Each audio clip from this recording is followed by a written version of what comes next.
I love my families and I love helping them sleep. Obviously, it is my number one goal in this work. And today we are going to be talking about Jess. Jess is my little friend. She is 2 years old and she used to love the bottle. Not anymore though. I got her to sleep through the night and drop the bottle all at the same time. For those of you who are new here, hi, my name is Sarah Bossio. I am the lead pediatric sleep expert and owner of Your Zen Baby Sleep. I help families establish flexible and sustainable sleep schedules, create peaceful bedtimes, and teach their children to sleep through the night so the entire family can get the sleep that they need and so deserve. And this is exactly what Jess and her family now experience. So let's talk all about it.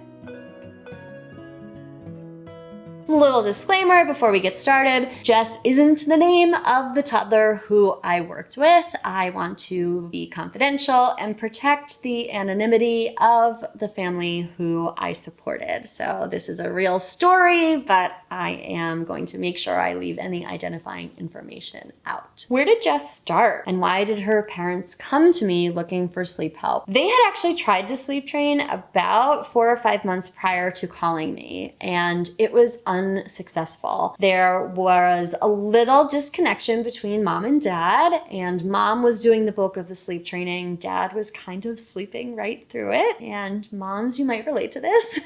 So dad was not able to get up in the middle of the night for whatever reason to support mom. It was getting really hard on mom to work through the middle of the night wakings. And what mom didn't realize is that when Jess was being assisted to sleep at the beginning of the night with the bottle, it was making it very difficult to actually sleep train in the middle of the night. So a big part of sleep training is we need to put our children down awake at the beginning of the night because we can't expect them to fall asleep on their own in the middle of the night if they're not doing it at the beginning of the night. We need to have those same black and white expectations at all sleep phases when we are sleep training. Mom called me feeling a little hopeless because she said, I'm not really sure that we can do this, and I really need my husband to be involved. I need you to involve my husband. And mom was actually going on a business trip and was going to have to give the responsibility over to her husband for several days. She was willing to take on the bulk of the work, but didn't really know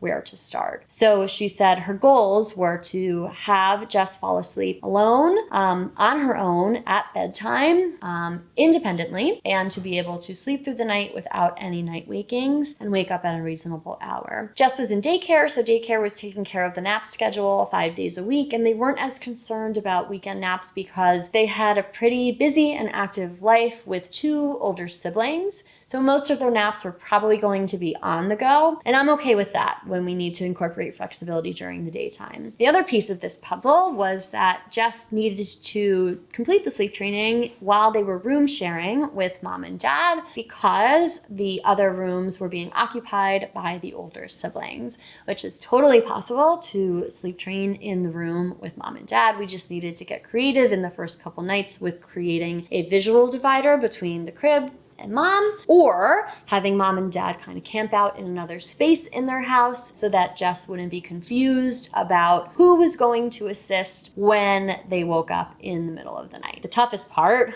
was the bottle association. Jess wasn't just using bottles to fall asleep at bedtime, she was using bottles around the clock. So this was going on in the morning. Jess would get a bottle. She was using bottles at daycare to fall asleep for her nap. She was using bottles when she got home from daycare. She was using bottles at the dinner table. She was using bottles before she fell asleep at bedtime. So there was a heavy bottle dependency, not only for nutrition, but also for sleep. The doctor had strongly recommended to remove the bottles at 12 months old, and mom was having a very difficult time removing the bottle. And mom was also struggling with having Jess eat solid foods. So there was a little bit of a nutrition struggle as well because Jess was fully dependent on receiving a lot of her nutrition from milk, but the milk was really filling her up with not the most well-balanced calories because it was cow's milk that she was drinking and not a more filling, calorically dense formula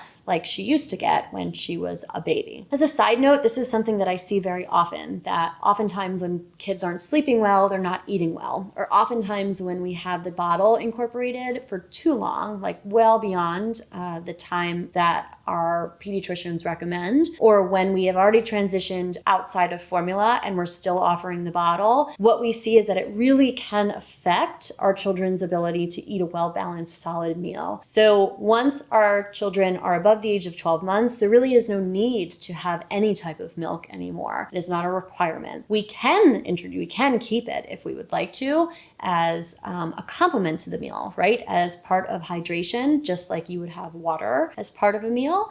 It doesn't really need to exceed anywhere from 8 to 12 ounces a day though. Jess was exceeding like 32 to 40 ounces a day, which is way beyond what she needs for cow's milk intake and was really taking away from her ability to sustain herself with actual food, which was affecting the sleep, which was requiring her to use the bottle to sleep at bedtime, get fed in the middle of the night several times, and so the cycle repeated. My best suggestion when we have a 2-year-old who has a heavy bottle dependency and pediatrician has been recommending for a very long time to get rid of the bottle is to be very black and white with the 2-year-old. This is the most fair and kind and compassionate way to get rid of the bottle, is to remove it cold turkey, to remove it completely from the house, and to not make it available anymore. Weaning a bottle by putting water in it is only going to cause frustration because they don't associate water with a bottle. They're going to be very, very upset and they're going to demand that milk goes in the bottle. If we don't make it available at all, it'll very quickly become out of sight, out of mind, which is how toddlers' brains work, and it will be much easier in the process. So my first suggestion to mom and dad was to throw the bottles out so that they weren't tempted to offer the bottle and that it wasn't available to Jess at any time of day. We had the consultation in the afternoon and I said, your homework right now, as soon as we end the consultation, will be to throw all the bottles out. When Jess comes home from daycare, she will not be offered a bottle. And from there, tonight, when you begin to implement the method, she will be put in her crib awake and you will start from there with the time check. Because she's in a crib, we were able to do time checks as the method, and mom and dad, instead of putting up a screen as a divider in between the crib and their bed, they decided to camp out in the living room for a couple nights as they waited for Amazon to ship the screen to them. Shockingly enough, Jess actually fell asleep within 25 minutes on the first night, which is really incredible because for 2-year-olds who have such a heavy dependency on sleep association, like the bottle, this is a really short period of time. Usually I prep parents for toddler sleep training that it's going to take upwards of an hour and a half. So this was very, very short. And in the middle of the night, we did see a little bit of a longer waking. So Jess was up for about an hour in the middle of the night. Mom did the time checks for about an hour. She fell back to sleep. And then we were up for the day at 7, which is a really great wake up time. Jess had daycare for the next couple days. So daycare was able to take care of the naps. The nap on the first day home on the weekend, I did suggest those first 2 weekend days that they did at home, just so that we could make sure that we were catching up on sleep because we knew we were going to be behind because of the night training. She completely skipped the nap on the first day, and that's to be expected. We pulled bedtime earlier. She went to bed with no protest and slept through the night. The second day, we got a 30-minute nap, which is better than nothing, and there was minimal protest at bedtime, a very brief wake up in the middle of the night, and then we were back on a better track once daycare was able to take care of the naps the rest of the week. There was a little more ups and downs with this sleep training because mom did leave and went on the business trip, and this kind of throws off just the whole family dynamic to the house, right? So dad was definitely more consistent this time around than he was the first time around. He was able to follow the plan. Bedtime was a little later than maybe Jess needed.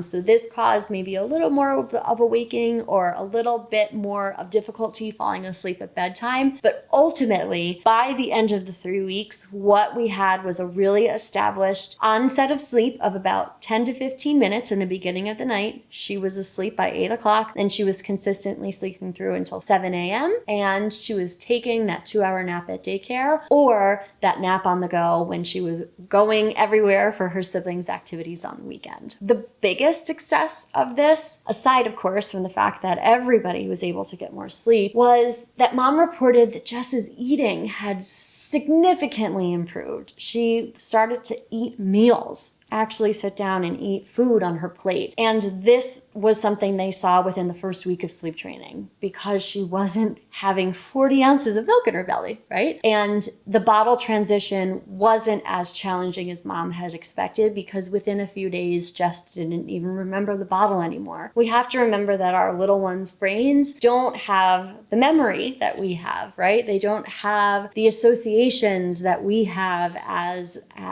ingrained as we do, right? They're more malleable, they're more flexible, they're more resilient when they are kids. So the really cool thing is that she was able to get rid of the bottles successfully and increase her intake in solid food and make mealtime so much easier. And I love that for Jess and her entire family. If you are interested in learning more about working with me one-on-one and having the same experience that Jess and her family had, please scroll down to learn more in the show notes. You can find the link to my website and information on how to book a call. On your way down there, give the video a like so I know that this is helpful for you, and leave a comment because I would love to answer any sleep questions that you have about the process of sleep training. As always, be sure to subscribe to my channel so that you are the first to know when my sleep content is posted. And thank you so much for being here today. From my living room to yours, I cannot wait to see you next time.